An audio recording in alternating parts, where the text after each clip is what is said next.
think they have to open the, like, You're listening to the MLS Fantasy Insider, bringing you weekly tips, tricks, and advice for the official MLS fantasy game. because the tab always is playing.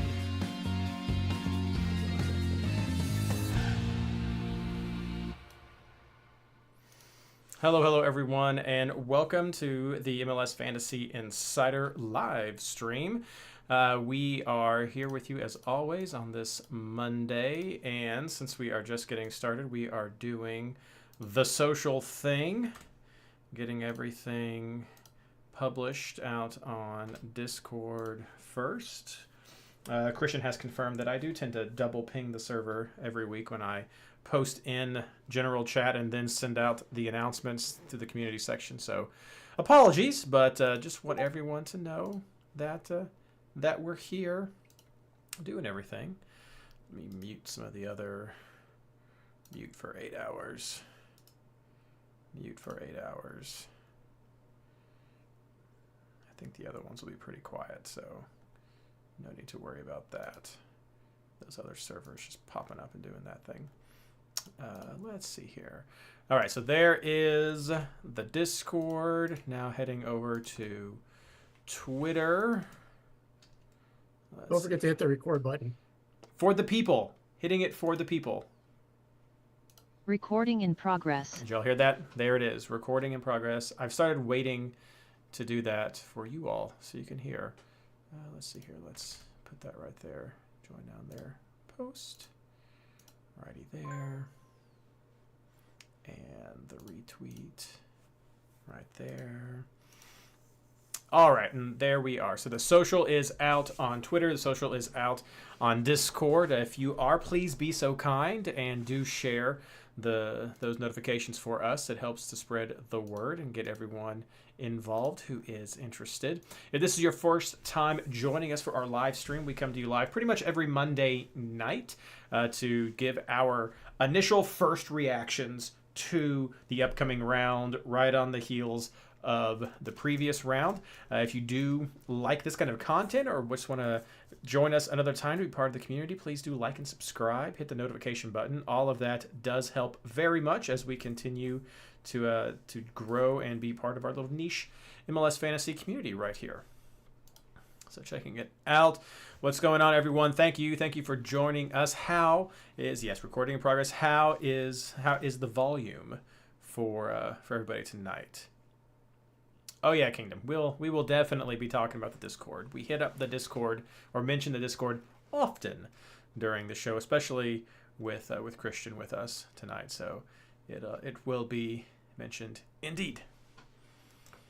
Okay. Well, not hearing anyone saying that the recording is or the sound is bad, and it looks like maybe it's, even if nothing else, maybe a tiny bit hot. Looking at the meter right there, we will go ahead and get started with everything.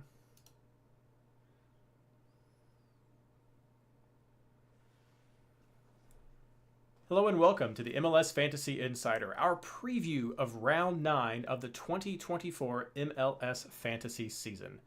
This episode is brought to you by Pressure, which is something the Columbus Crew should definitely not be feeling right now.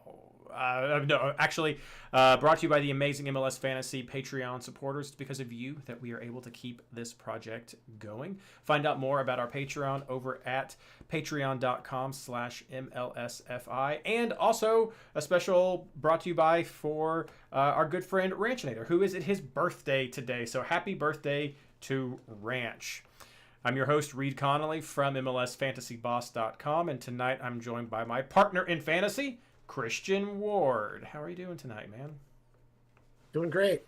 How are you, Reed? I'm doing well. Thanks for asking. Ashley is at home. Her husband is sick, and so she is working on taking care of her little one, so she was not able to join us tonight, but she is such a trooper. She did send over some pics and some recap about her thoughts from the previous round, so big thanks to her, and we do expect to see her back. Well, we hope to see her back next week. I was going to say we do, but that all depends about how her family's doing, so we're going to see her very shortly. Thanks everyone who is joining us in chat. So excited to see you here. But before we just jump right into our quick little recap of round 8. Christian has some cool news that I think would be fun for him to share with everyone.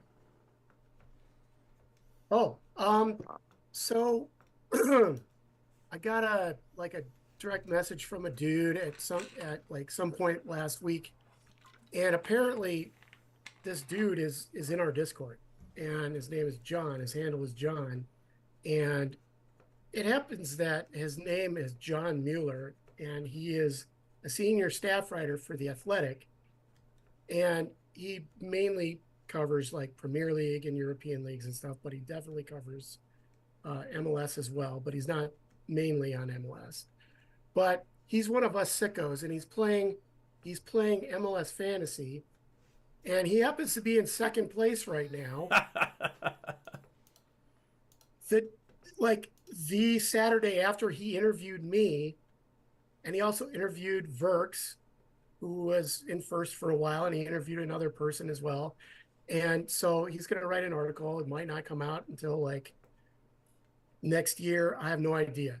But I thought that was pretty cool that a guy from The Athletic, a senior writer from The Athletic, is interested in our fantasy game and even plays it, even does well, and wants to get the word out. And that's really cool in my book. That is amazing. That is so awesome. Look forward to hearing about when that does come out. We'll definitely plug it up, but that is awesome news, and I wanted to give Christian a chance to shout that out. And also, just as I start going through the top teams in the overall data, like so many names I see who are a part of our Discord community, and so it's so awesome to see everyone doing so well and the community so well represented. And I want to mention that.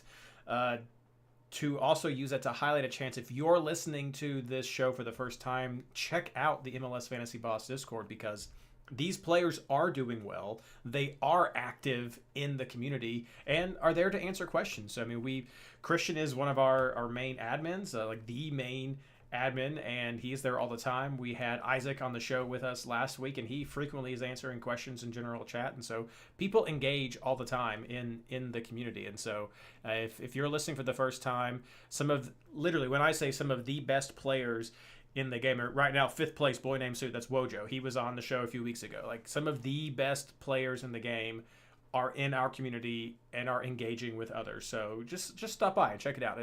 It is super, super fun. I know those of you in the chat right now, you're there all the time, but anyone who's just listening, check it out. It's amazing. If you haven't yet and you do regularly listen, go.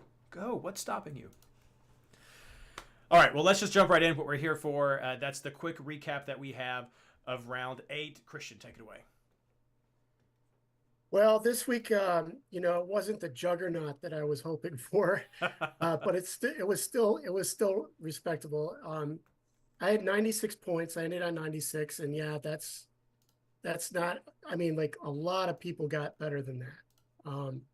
About 150 people got better than that. Anyway, 96 points, but I managed to cling by the skin of my nails onto first overall.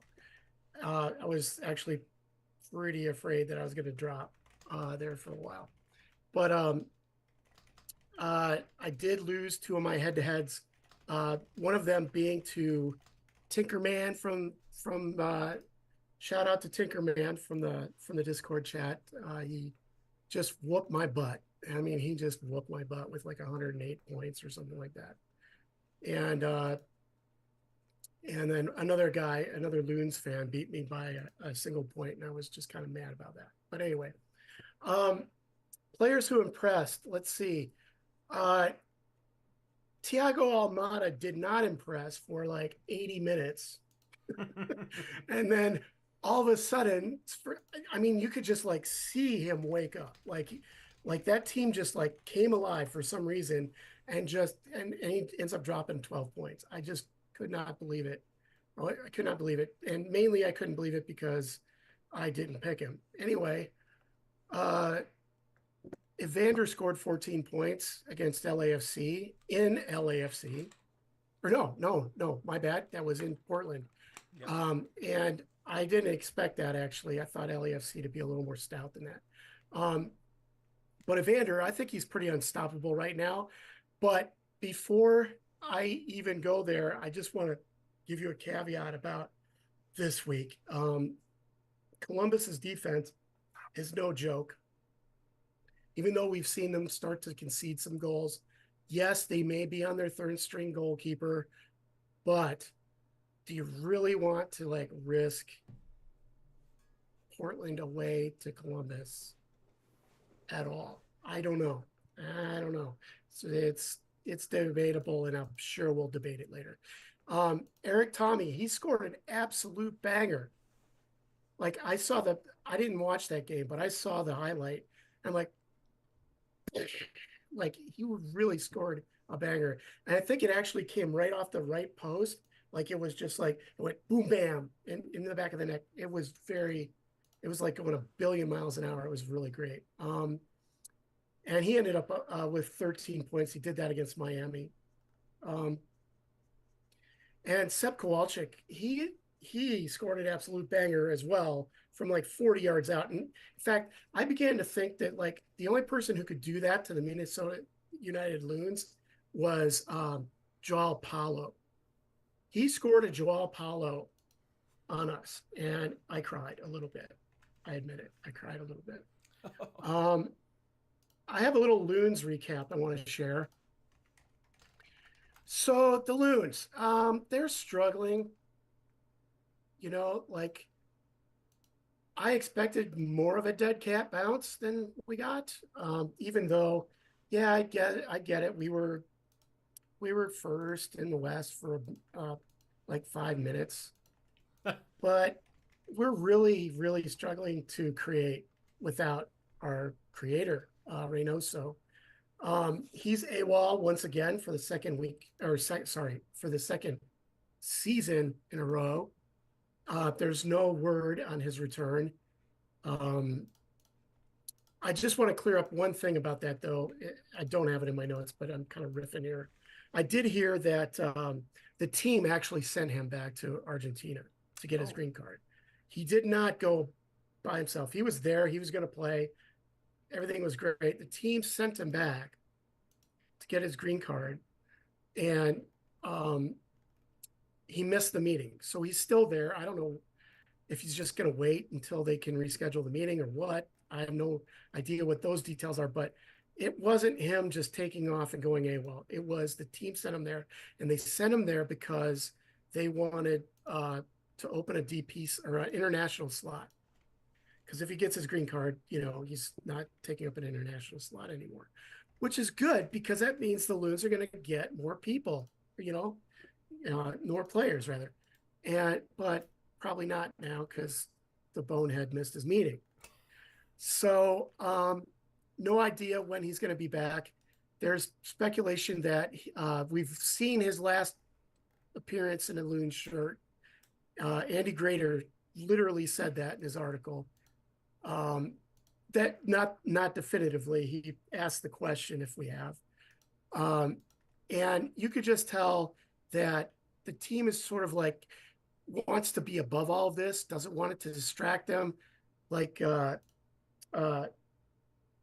Khaled said, he's like, we're focused on the players that are here. Let's just focus on that. And I don't want to field any of these questions or fuel any drama.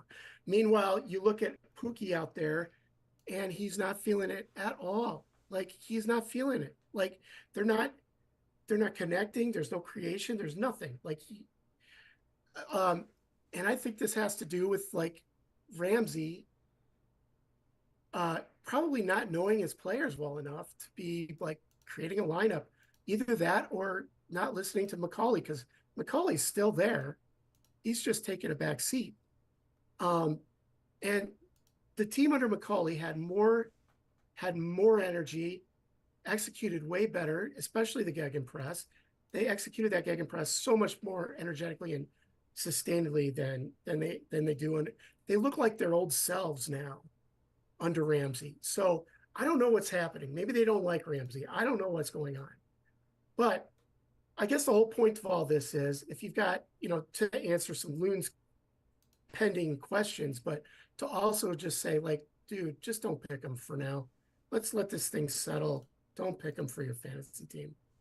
Like we have so many injuries. I mean, we've got a guy who's starting Like I thought Heath was an idiot for starting his defensive midfielders on the wings for half a season. Well, Ramsey just put Banji Longwani on the left wing, a position he's not played before, and is clearly visibly uncomfortable playing it. Completely negates his abilities. We aren't scoring because he wants to unlock Jung Sang Bin. So don't pick him. Just don't pick him. That's all I got to say. Fair enough. Looking at chat, got some good scores. Got some people who thought they struggled as well with 70-point scores. Interesting round. Hey, Jacob with 101, fantastic. Nice to see that right there. The average score was 60 points, so I think that's just, of course, everyone average score was probably a little bit high. You probably needed to be in the 80s to have seen some movement. I got 89 points, and I did increase in the ranks, so I was pretty pleased with that. Had pretty good results with most of my positions. Lennon was my only real dud with 2. Had, fortunately, some defensive hits. I went in heavy with Berkey and Parker for the later game. It had Tolkien. Originally, I had New York on my bench trying to get that, and then I chickened out and went with the chalk with Charlotte at the end.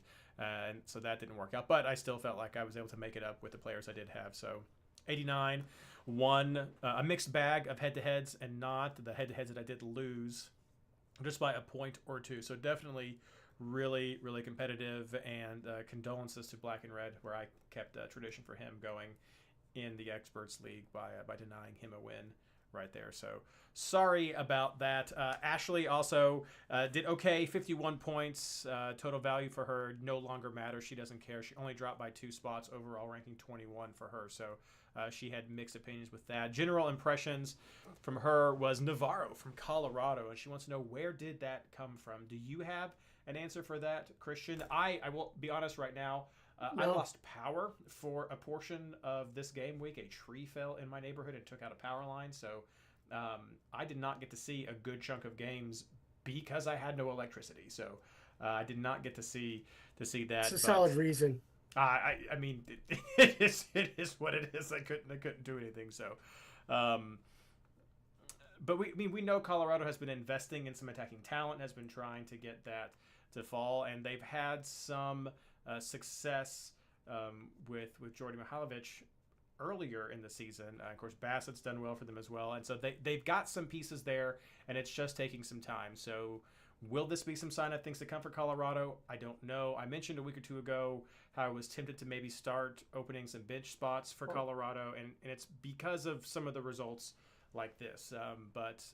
I have an answer Go for it. where it came from. San Jose's defense. That is also a very valid reason we were very skeptical of them as well going into this past round. But Navarro does have a couple of good results, and so we'll talk more about him later as well.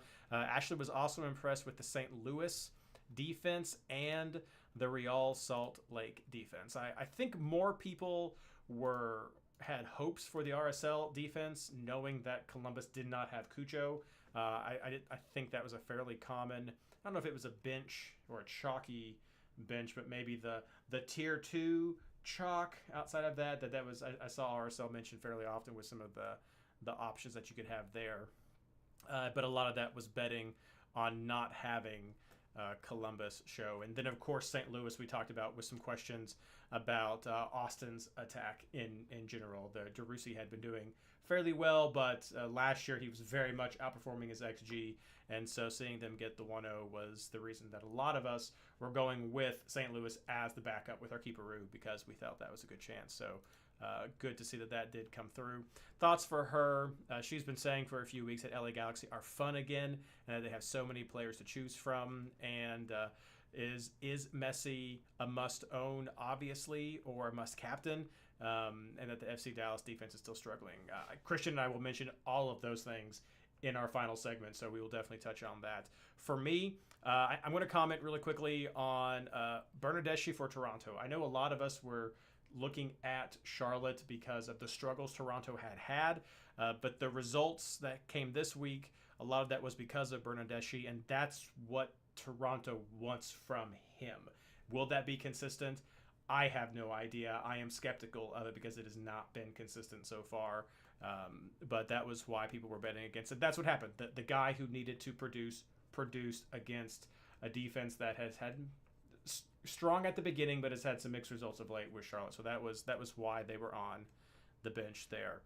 Great to see some points from Benteke. I know that we went back and forth on who would be that sort of third forward spot on the show last week, and Benteke had what we had hoped to be a good match against Orlando. It was for him, but not for DC, as Orlando got some of their pieces back together and put up a good result for them right there. He's no longer the value option that he once was. He's now up at 11 million, and he was at 8 at the beginning of the season. So if you still need a value forward, it is no longer Benteke. He's right up there in the level of Messi and Suarez. So that just speaks to the quality that he has for fantasy and why he should be in some of your conversations if he is not already.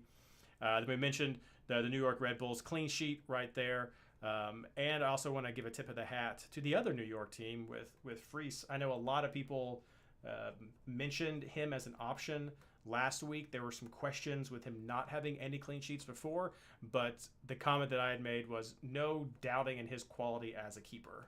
A lot of people like what they see, me included, from the type of play that he has. It's just having the defensive unit around him, and they got it done. So good to see that play was rewarded with points. General thoughts, as Ashley was saying, yes, we're back in that era of Messi is in the lineup in the 18. Do you start him, and is he an always captain situation? Christian and I will get to that, but I think that is a thought that is on the minds of many people, especially as that was a conversation that Ashley, Christian, and I all had, not with each other simultaneously, but the three of us were all talking about it with one another at one point during this past weekend as well, of do we change the captain to Messi? Is it time to do that? So definitely what we're going to discuss tonight is that. I want to mention Bogus over at LAFC. He's got some goals, and I know that oftentimes we have been looking for an LAFC midfielder as your kind of go-to person. We've often, at least in some of the conversations I've had, it's been, I like some defensive options, I like a forward option, but I wish the midfield options were better at LAFC or more consistent. And I don't know if he is going to necessarily be the one to start looking to. He's had some consistent bonus point production, but that's really only produced an okay floor for points. He's not always had the big bandwagon of results from those bonus points, key passes and such that he's been producing. So I'm not sure if this is someone that, if you're looking for that go-to LAFC midfielder, if he's one to throw your lot in with. And then last one I'm going to mention is that a lot of managers got clean sheet points by betting against the Dallas office last week, and it happened again this week. The 0-0 game, Dallas against Seattle, which on the other side of that, people were also wondering, do we go with Seattle again because of the struggles of Dallas? So for those of you who did that, bonus is right there, and I think Dallas is definitely starting to round off solidly the list, at least the few teams that I have of I'm willing to bet against most weeks for some points right there. So, I mean, I don't know about you, Christian, but I'm thinking teams like Dallas, Austin, San Jose, question mark Colorado, definitely Chicago. Those are teams that I'm always like, all right, who's playing these guys when I'm starting to build my lineup? Who would you have? Yeah. No, that's a pretty good list. I would probably caution against doing that with Dallas this week because they're getting Yaron Mende back. He was on their bench last week, and he's their number 10 actually. And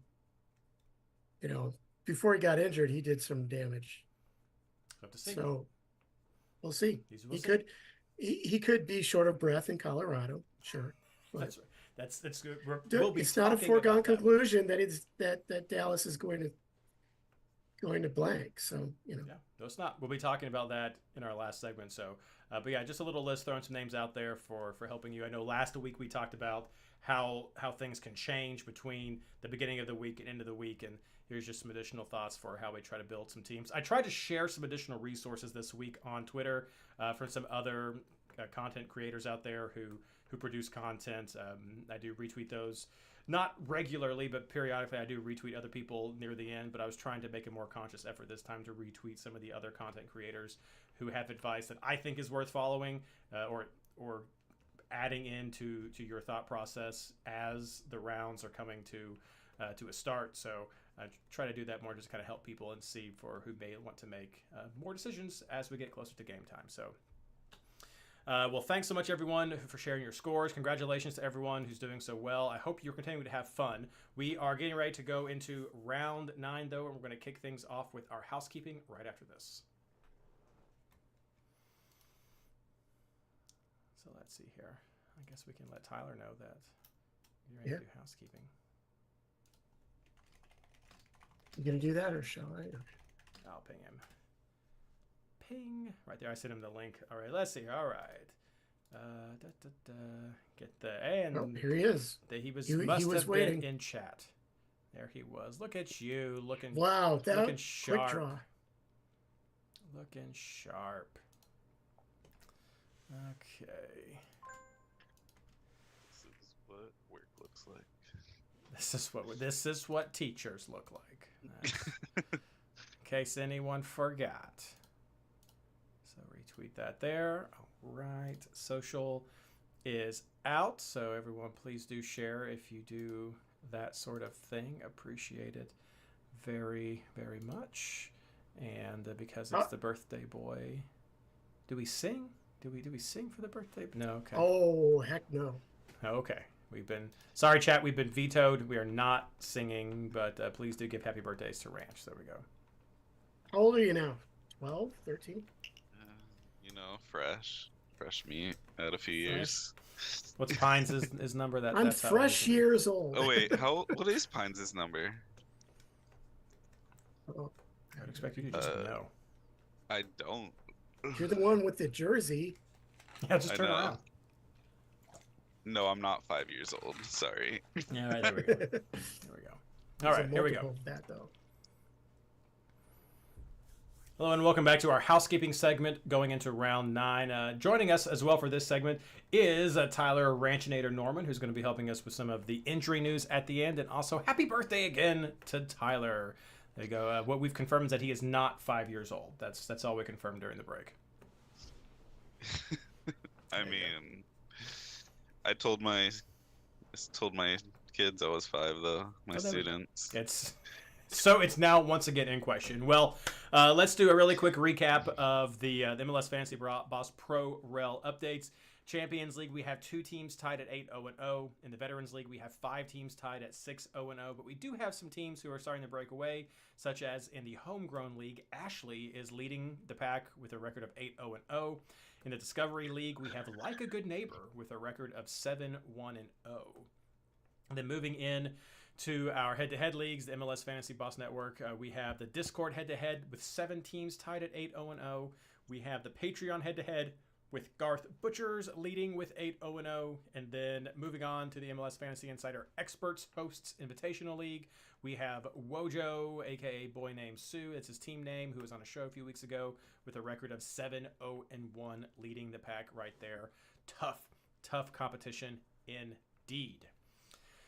Moving on to actual MLS Fantasy round information. The round starts on Saturday, April 20th at 7:30 p.m. with a lot of teams. This is not our usual Apple TV starting with an early. We have games at 7:30, 8:30, 9:30, I think is one, and then 10:30, maybe not the 9:30. But it's not going to be ideal for our Aroos because of this. But fortunately, we do have a couple teams on Sunday and a couple of 10:30 games that will make them possible if you like those options right there, which we'll discuss in our next round segment. No teams on a double game week this week, but we do have one team on a bye, which is Philly, so you can definitely make your Aroos work. You have viable options right there. And for CONCACAF Champions Cup, no games are being played this round, so no one is going to be out for that. But, of course, Columbus is the last man standing, and they will be playing on the 23rd. Was that Tuesday? Right? Yeah, Tuesday, the 23rd.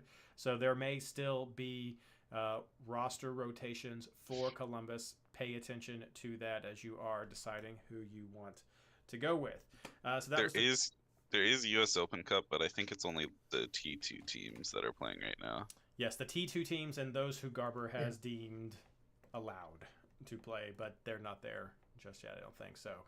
No big expectation though from interference from Open Cup. I think this year in general, but we will move on to what we can expect to interfere, and that is the suspensions and injury reports. And there are a few names worth mentioning and some happenings from last week worth keeping in mind. So Tyler, what do you have for us?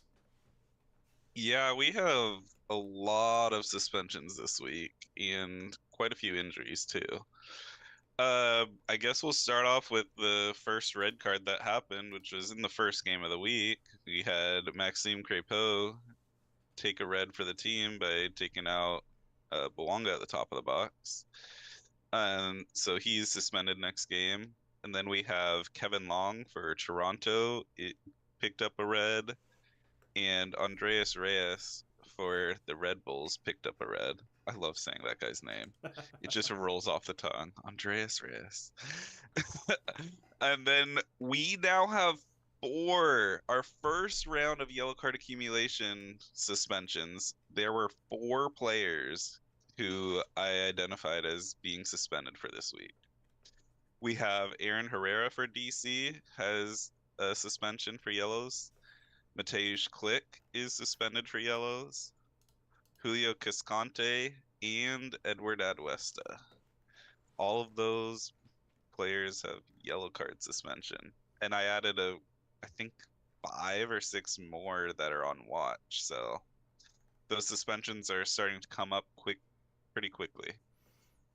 And as we mentioned last week, the watches aren't as impactful on a non-double game, but still worth keeping in mind. Yeah. Mostly like, oh, I'm looking at this guy. When is our next double game? I don't even know when our first double game is. Week 13 or something like that. We got a little bit. Yeah, week 13 is our first. May 15th. Regarding injuries, I have just a few. Kokoro for Montreal got tackled, and we think it might be some sort of lower leg injury, which means that the best striker in MLS is probably going to be starting instead over him, which is Joseph Martinez. Mm-hmm. DeJuan Jones for the Red Bulls came out with a hamstring injury. Remy Voltaire for SKC has a foot or ankle injury. Eric Zviatchenko for Houston, their center back, came out with a hamstring. And I don't think this one is as impactful, but Evan Bush, he was the keeper for Columbus this last week, but I think Schulte is supposed to start. But they had their third string playing, so I would just keep an eye on lineups, because if they do have a third string playing, you probably want to target against that. And then Fafa Picoult for Vancouver came out, and Andre Blake for Philly came out with a groin. Those are all the injuries that I have, though. All right. Well, thank you so much for that, Tyler. Of course, you all can check out all of the latest updates for the injury report and call-ups and any other good things that happen that you need to know about over at the MLS Fantasy Boss Discord community.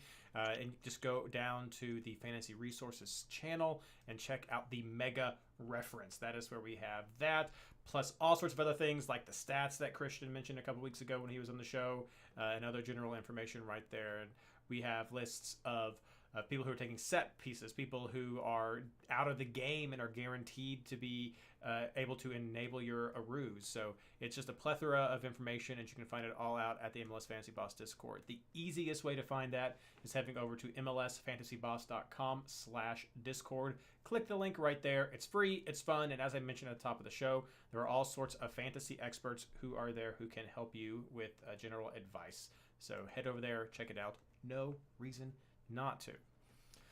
So speaking of advice, we'll say a very happy birthday to Tyler before he leaves to go off and celebrate for that. And then we will continue on in our next segment as we talk about our initial player targets and thoughts going into round 9. Thank you for having me. You're welcome. Thank you as always for having Happy me. birthday. Thanks.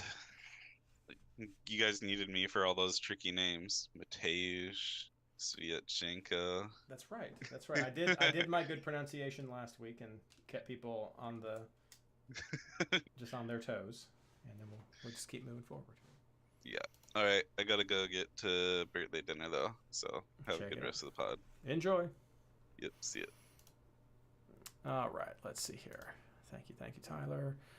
Sending out the social for our housekeeping section on the Twitterverse. I have a Threads too, but I haven't. I forget that they have a desktop portal now for that. All right, there we go. Get my stuff ready. Hello and welcome back to our third and final segment as we talk about our initial player targets going into round 9, starting as always with keepers and defenders. Christian, who are you looking at? Well, I wanted to have Jeff Clark. It's not Jeffrey Clark. That's Steve Clark. I wanted Clark, but that's impossible without messing up my team. So I'm going to go with Drake Callender on my bench and with Stephen Fry as my fallback. For a hot minute, I had Freese in there, and I know he's probably going to be popular. But we can talk about that a little bit later if you want to talk about it. Sure. So Miami have the highest clean sheet probability this week at 39%, and Houston is second at 38%. So naturally, I'm going to try and stack as many of those players as I can. The problem is the timing. So, I've had to do some hinky stuff with my team to make it work. So for defenders, I have Lennon on my bench, and he's my only defender on my bench because I wanted to start a Houston stack. So I've got Michael Dos Santos and Ethan Bartlow on my pitch. And then I'm playing 4 at the back with my 4th defender as a scrub because that can be used for any position if you play that formation. You're not locked into that scrub being a defender. So my fallback is Nuhu, just because I'm kind of OCD and I wanted to have a Seattle Sounder there to pair with Stephen Fry.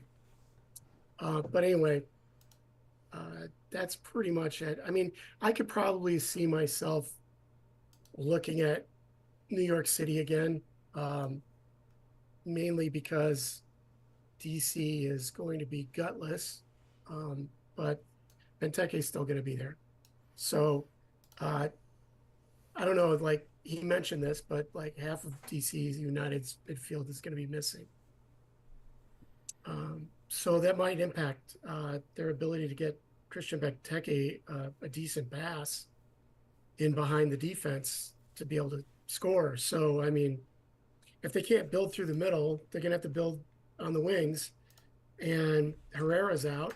So, Benteke is going to be pretty lonely, I think, which is a good reason to look at New York City defenders, I think.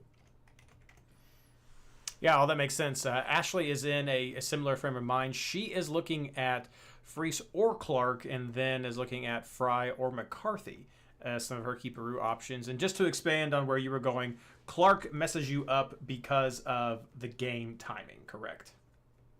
Yeah.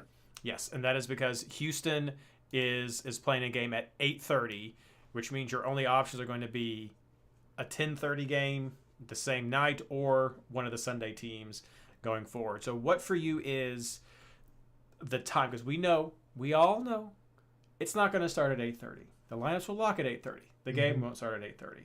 So for you, how long do you wait before you pull the trigger on switching to Seattle, or deciding, no, I'm going to ride this out with Austin? After years and years of doing this, the answer is always wait till the final whistle blows. Because I have been burned so many times. I have done exactly that. I've taken that. It's a risk. I mean, like, you have to measure the risk reward factor or whatever, but you just look, this game has become a clean sheet hunt for defenders. So if that's your focus, don't mess with it. Just if you don't like the Sunday teams at all for a clean sheet, which I hate them all four of them. I don't think any of them are going to get a clean sheet. So that's not viable fallbacks for me. So you got to pick somebody from the 6:30 slate or the first slate of games.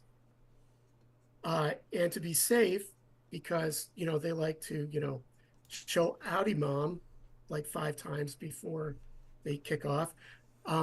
You have to have time. All right, like what happens if somebody gets injured? Like how much stoppage time did they have in most of these games last weekend? Was like I saw like 10+ minutes. I saw 12 minutes. I saw 8 minutes of stoppage time.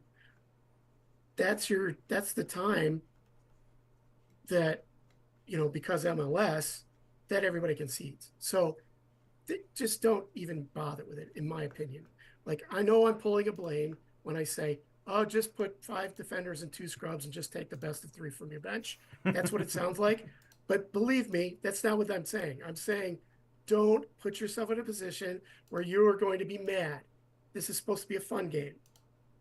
So like if you put yourself in that position and you get mad, then you don't have a right to be mad because you did it to yourself. That's basically what I mean. And believe me, speaking from experience, I've done it to myself out of desperation, out of like, I got to climb the ranks. All the reasons you rationalize this with, just don't do it. Don't do this. Just take the best possible option early and the best possible option late and just let them fall where they may. Seriously. You're just going to hurt yourself otherwise. Yep, that makes sense. That's what I think. Ashley is in a similar frame of mind. She's looking at Houston. She's looking at Reagan over from Seattle because of the bonus points for him, center back right there.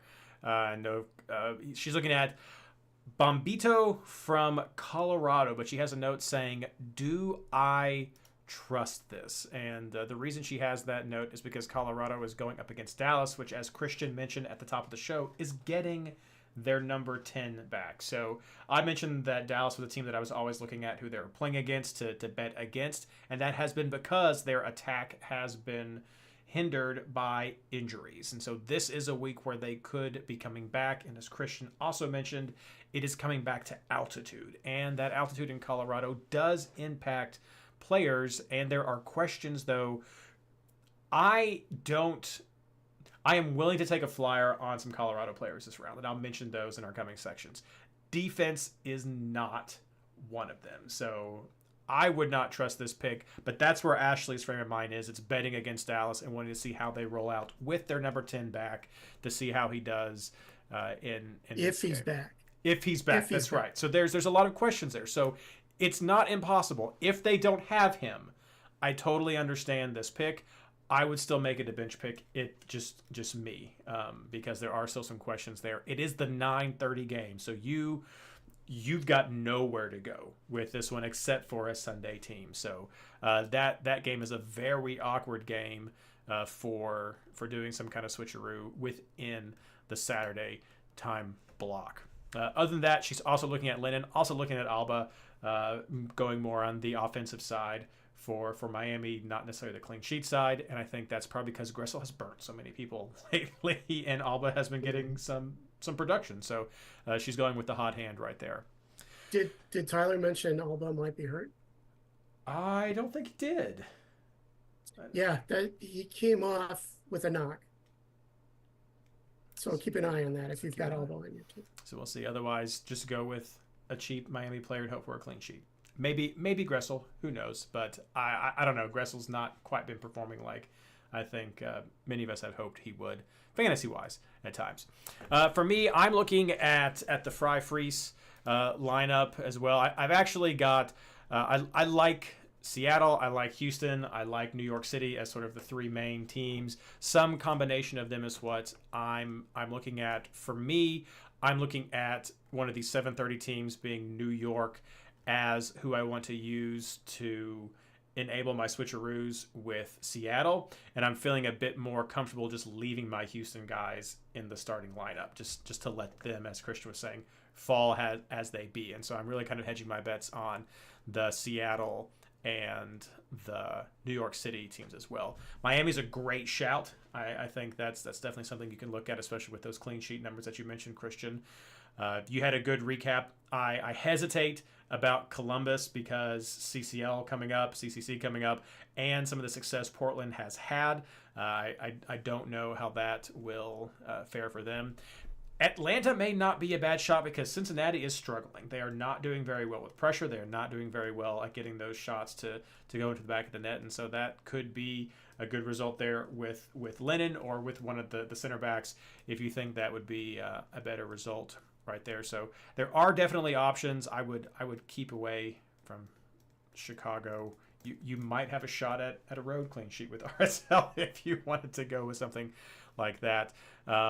But I think there are some options that you definitely could go with this week. I would not be looking at any Sunday teams either, as you mentioned, Christian. It's just, yeah, I'd be surprised if there were clean sheets coming to us on Sunday. All right, going to chat real quick just to check and see there. Looks like similar information right there. Some people do not think that Dallas will have a proper 10 when it comes down to that game. So could be keep an eye on Colorado. Could be some options right there. And a note that Columbus rotated last weekend, so they should be at full strength this week. They could be at full strength, but don't forget they play CCL on Tuesday. So there may still be some rotations to make sure legs are fresh for Tuesday because, I mean, it's the Final Four of CCC. You're going all in. You're not holding back at this point. Yeah. You're in it for everything. So, and they're down to their third string goalkeeper. Yeah. So it just is what it is. We might see Cucho. He did not play last week because of the red card. We might see him preview for a little bit this round just to kind of keep his legs there. But I'd be shocked if Columbus stays full strength for this game. So we shall see.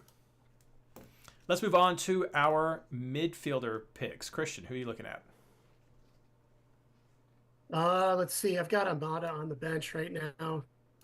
I understand that they're playing Cincinnati, but they're playing Cincinnati at home. And the reason I put Amada on the bench is because I knew I was going to be on the show and I wanted to depose Reed about this. But I'll depose him after I get done with my list. Anyway, Amada's on my bench. Santi, the Rodriguez flavor of Santi, is on my field. So is Amin Abbasi, Ricky Puig, and what's his name? Joseph Paintsel. I think this is a very, very, very, very ripe week for LA Galaxy to score 17 goals. I really think so. And which actually means they're going to get blanked. So and I feel like I have to explain the Bossy pick. The Bossy pick is just like you were mentioning before, Reed, was do we target bad defenses? And this is the case of me targeting Austin's terrible, awful, stinky, wooden spoon defense. Yeah, it's bad. Let's just put it down. To summarize, it's bad. So, and then Santi is obviously the same kind of thing because I think I'm targeting a missing midfield there. So those are not two that I expected to be chalk. I did not expect many people to put those two on their team, but I think that they're pretty good options this week. And I don't think there's a whole lot of others to be looking at in midfield this week either. I think there's kind of a dearth of really good, solid, no-brainer midfield picks. And plus, I want to stay away from the away players as much as I can. So that's why I'm doing it. I like the Bossy shot out. I mean, we talked about him a week or two ago on the show. I think it was last week on the show. He's had some good bonus point production that's resulted in a couple of rounds of strong points where he didn't produce last week that we have normally seen him produce. is with crosses. So I didn't see that game. I don't know what you can Oh, take I from did. that. How did he? What was that impact? What prevented him from getting those crosses and passes? Because those were unusually low for him, but he got the assist, and that's what helped him get what he did. Yeah. Yeah. Minnesota's typically okay. Minnesota plays with the gegenpress, and I just got done saying that they're not executing it as energetically as they usually were with under McCauley, but they still are executing it, and they disrupt a lot of attackers that they come up against. And in fact, one of the goals that got scored by Kowalczyk was from 40 yards out. I mean, we were forcing them to shoot 40 yards out, and you know, that's how you beat Minnesota. Is you just do the most outrageous thing you can to try to score, and it'll work. I mean, that's how you beat us. So that's why Bossy probably did not get the return you expected. I never pick against my own team if I can help it. And that's the reason, because I know that we are very disruptive. But I still wouldn't pick us for us either, like at this point, not until we get our proverbial stuff together. That's fair. Anyway, there's my Bossy analyst No, analysis. I like it. I think it's great. Ashley has some similar players right there. She's looking at Sandy. She's looking at Pooch. She's looking at Painstill. She's looking at Almada. She is debating Rusnak, Heel, Bossy, and Lucho for her fifth players. So Rusnak looking at that favorable match and some of the previous production. Heel, no Champions League concerns for New England at this time, on the road to Toronto, and so she's betting against that lineup right there, which I understand. I understand why you would want to do that. Quality player, could make a good argument for him as a fifth right there. I'm not as confident in Lucho, our chose this week. I'm not as confident in Lucho. Again, away team, and I think there are some better options. Perhaps you could make an argument for a fifth bench play, but I think there are better options this week for fifth bench plays than Lucho. I know you were going to depose me, Christian. I don't know if this is the time for that. Cincinnati's just struggling. They're not doing very well at pressing. They're not doing very well at taking advantage of the opportunities that they get, and they're struggling again at that midfield transition. I mean, it's actually been Kubo who's been getting some more production for us lately right there, and so it's just been struggles. We've not had Roman in the goal, which I think has to be felt to some extent. He's just been so important for the team, even though we have all the other pieces right there. But difficulties in the midfield is really where that's been, and I don't know if Atlanta is a team that's going to allow that opportunity for Cincinnati on the road. So I am hesitant about taking any Cincinnati players right there. And for fantasy wise, I hope to all pardon me that there's something that can get the spirit going and get the minds in the right place to come away with some kind of result from this. But for fantasy, from my fantasy mind, it's just too risky for me to want to go with. Would be very differential, and I think there are some better options though that we've already mentioned here. Question is, do you think? I mean, I see Almada on your list. I mean, in fact, he's first on your list. He is first on my list. So is that? I mean, that should probably speak for itself. Yeah, I mean, I think that they've struggled.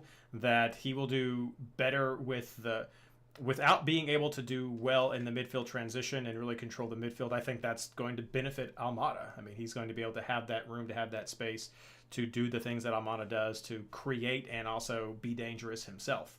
And so that's my opinion going into it. He had a strong result last week, and we know the kind of player that he is in general. Now, captain, he's like the cardiac kid, though, man. Like, I mean, 80 minutes, you're like, I'm going to turn this off because I'm depressed. And you go. Well, if you're winning, the second you think of that, the second you think that, he just like scores a banger or on a free kick or whatever. We'll see. Uh, Let's our Atlanta friends weigh in to see what you think about your team going into this round. So other for me though, let's see here. I had Bassett on my team. That's one of the other options I'll throw out here. This is Cole Bassett from Colorado. Has been doing very well for Colorado with the results as of late. He has an 8 and a 9 in his last 2 games, scoring a goal in each of those. He had a goal way back in round 3 as well. Otherwise, he's kind of a low floor 5-6 kind of player, but going against Dallas, potentially I think has some options to produce there. Jordy Mihailovic, of course, is another option you could look at, but it's been Cole Bassett who's been, I think, more consistent and is more in form if you're considering a bench play with the Colorado players there. I also like Eric Tommy over there at Sporting Kansas City. He also has been doing well. He's got 2 goals last week. He had a bit more production earlier in the season. He's had fairly consistent bonus points as well.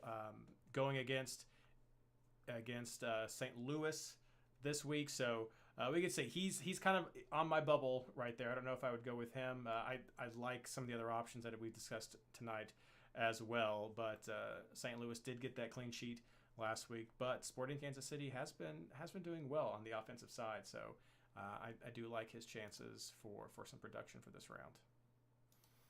Looking over at chat, a lot of the same names being mentioned. Yeah, Cole Bassett mentioned by a couple people there. Penso Bassi Almada. Yep, seeing a lot of Almada in the chat as well right there. So having a triple up of LA Galaxy, that's interesting. It's interesting to go. I've been burnt by so many of these LA players so far this season. But it is really? that I have I tend to have Pooch and Joveljic have been a very close contender for my Barrios this year. They just have not been I producing. knew you were going to say that. Yeah. They both have just not been producing when I have them. So it has made me gun shy to stack up on. Do me a favor and don't pick them. Oh, sure, no problem. I'll do what I can for the community. Let's move on and start talking about forwards. Who do you have, Christian? Oh, who do I have? Obviously I have the Golden God, Lionel Messi.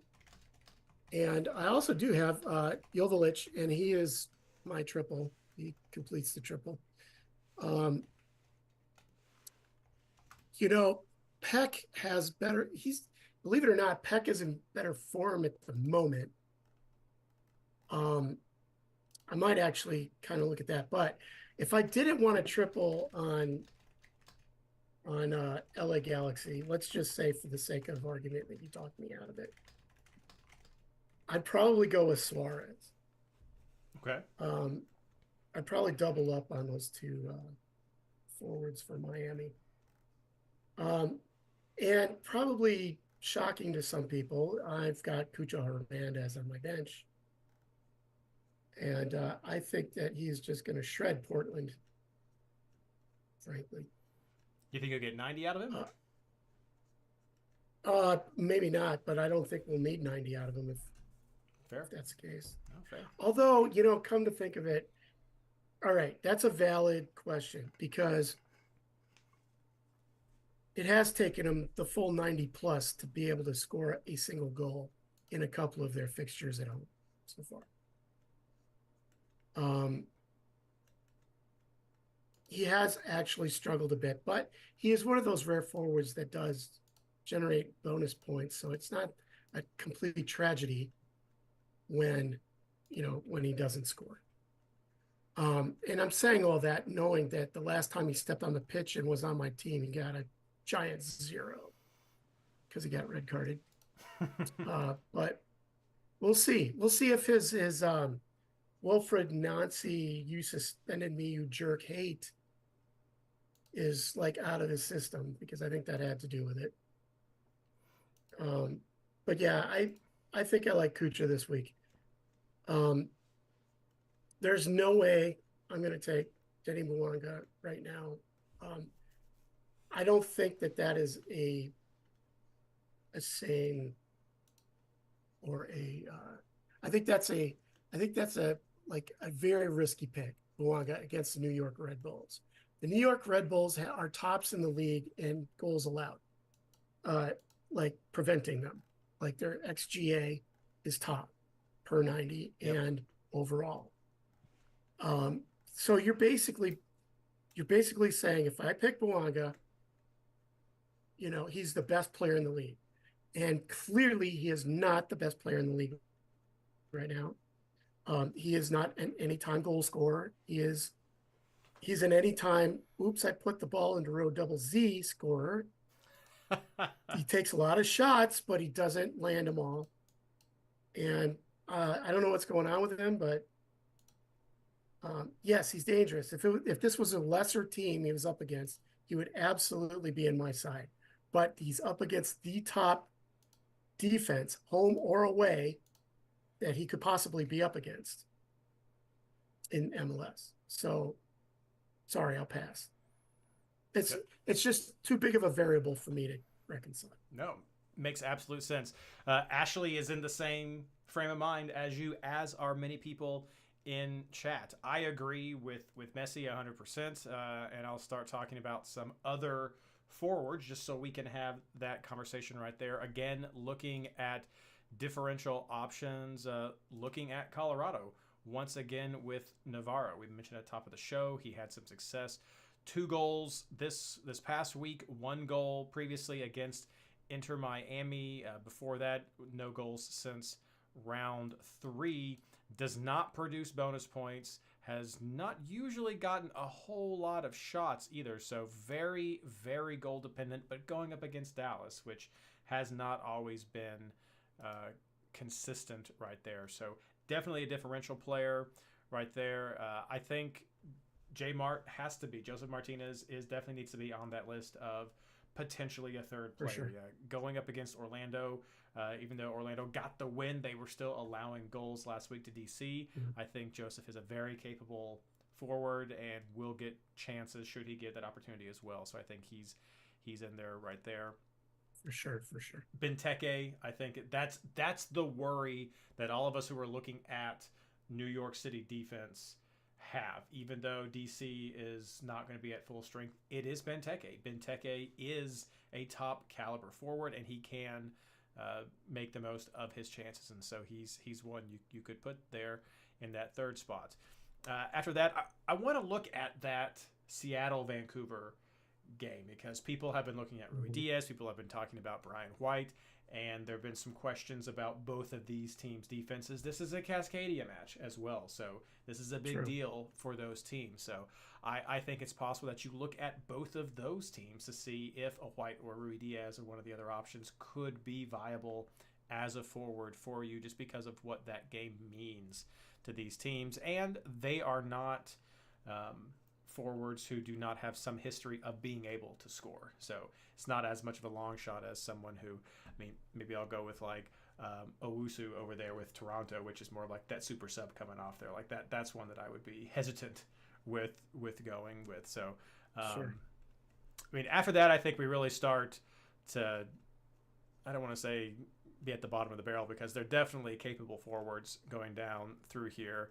I mean, people like Klaus and McGuire, but I'm a little bit less about some of these road teams with their chances. It can be difficult, and I think we have covered a lot of good forwards already. But it looks like most people are looking at this Messi, Joveljic, and Cucho, or some sort of combination right there. At least with Messi and Joveljic, seems to be very, very chalky this round.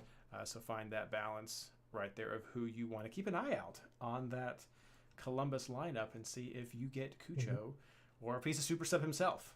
We'll see what happens. Yeah, right it could there. be.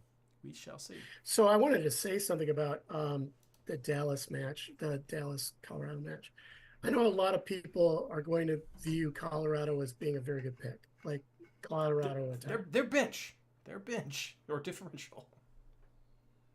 Well, I don't know, man. Like in the Discord all day today, people are talking about Colorado. Well, that's what I'm trying to be like. Mihailovic, and Navarro, and I just want to say something about FC Dallas. Yeah, they're a hot mess. They've been a hot mess all season. Totally. but they have recently gone to a 5 at the back. And I know, cue the sample size alert, whatever, but they've changed their formation to, you know, three at the back with two um, actual attacking fullbacks. I don't think they're wing backs, but they do drop back and they do defend, and they haven't conceded a goal since they did, change that format. So I think okay, so like whenever I approach a game week, what I do is I look at, okay, what could possibly go wrong? What assumptions do I need to challenge? And that's an assumption. Like if I see a very perceived weak team like Dallas, who hasn't done anything in the season, coming in, going to Colorado at altitude, all these variables that are in Colorado's favor, and I see that happening, I automatically assume, oh, this is a Colorado week. But then I ask myself, what is going to happen what if it's not? I mean, like, what would have to happen for Colorado to not be successful? Well, obviously, Dallas has to defend. And so then my first thing is I look at their stats for defense and so on and so forth. And sure enough, I found, and this was also mentioned on Discord today, that they haven't conceded a goal since they went stout at the back. So I'm just saying, don't take it for granted that these Colorado picks are necessarily the best picks in the world. Very fair, very fair. And I'm not trying to say that they are the best picks.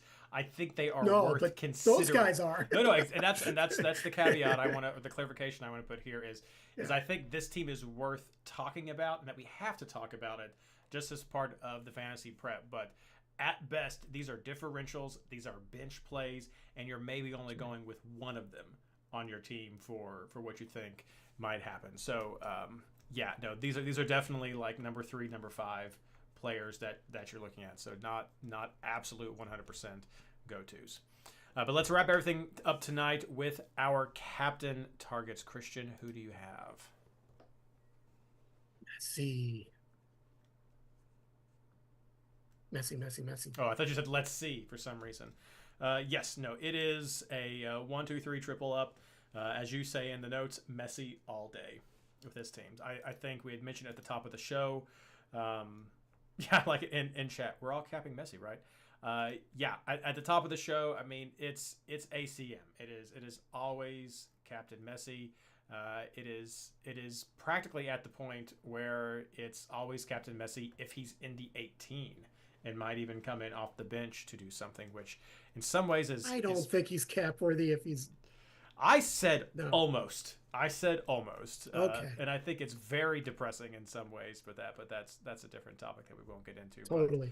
But, going up against Nashville, Messi starting, I think that's a very good opportunity for some very good points, as we saw last week. Would not have been the best captain last week, but a very, very solid captain last week. So, Messi all the way. I think that will be chalk. And you definitely run the risk of losing some points if you do not have him. You could do better, as clearly last week showed. You could do better with a captain pick, but it is a very high risk move when we know that the majority of people are going to be going with Messi, and that could really... Let's quantify better, though. Go for it. Let's quantify that word better, because... let's be honest. Nobody's captaining. Okay, so let's go down the list of who did better than Messi last week. Rafael Navarro. You'd be crazy to captain Navarro given his form. Okay. Mateus Bogusz, same thing. Hot, cold. Yeah. Untrustworthy. You don't want to captain an untrustworthy player. Evander is the only person who got more points than Messi did. And it was one more point. Yeah. So we're talking about a difference of 2 points at week 9. Sure, you might be concerned about Fantasy Champions League. You might be concerned about winning your H stage. But honest to God, if you're taking the long view, just cap Messi. Yeah. Don't mess around with all these other, you know what I mean? Just, it's not even worth it. Absolutely. Evander is just a monster, but he is going to hit a brick wall at some point. We all know this to be true. He's going to come up against the defense, or he's going to be tired some night, or he's going to be off his game, and he's going to burn somebody, and then everybody's going to go off him. Yep. Nope. Messi is never like that at all. He was like that when he first came to the league because he was like unfit. But like this season, no, I'm sorry.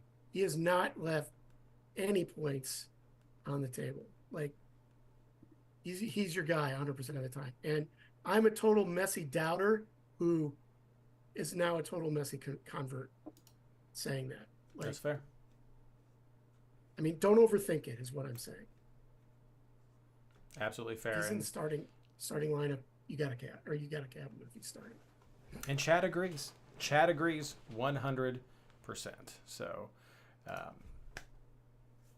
right. Well, that's a good summary. Well, that's all that we have for the show tonight. Thank you so much for joining us as we start going through what our initial thoughts are for this game week. Let's wrap everything up with our plugs as usual. Christian. I'd like to plug the MLS Fantasy Boss on Discord. Or Discord community. I said that wrong. The Discord community that's sponsored by... Wait, why don't you say it? You can do it. You're doing a real good job. You do it way better than me. Well, then I'll do it right now. So, yes, the MLS Fantasy Boss Discord community, it is the place to be if you want to chat about all things fantasy soccer for MLS. We have top players. We have just community members who want to be there to contribute, and just some fun general chat, which I've been talking about through the whole show. This has been a very Discord forward show, which we were sort of dared to do in the chat before the show started. But the MLS Fantasy Boss Discord community is the best fantasy community on the web. You can also check out MLSFantasyBoss.com for the articles that we have. We have the recap of our podcast. We have Team Ranchinator's differential article, and the weekly player poll that we collect from members of the MLS Fantasy Boss Discord that is posted there near the end of the week. People ask me why I don't do it on Friday, and that's often because I'm still trying to get people to vote on Friday to participate in all this, and it seems like a good article to post on game day to get people engaged and looking and helping think through lineups and everything. So be sure to go and participate in that as well in the community. So thank you so much, everyone, for joining us tonight. I hope that your round 9 goes well, and as always, good luck.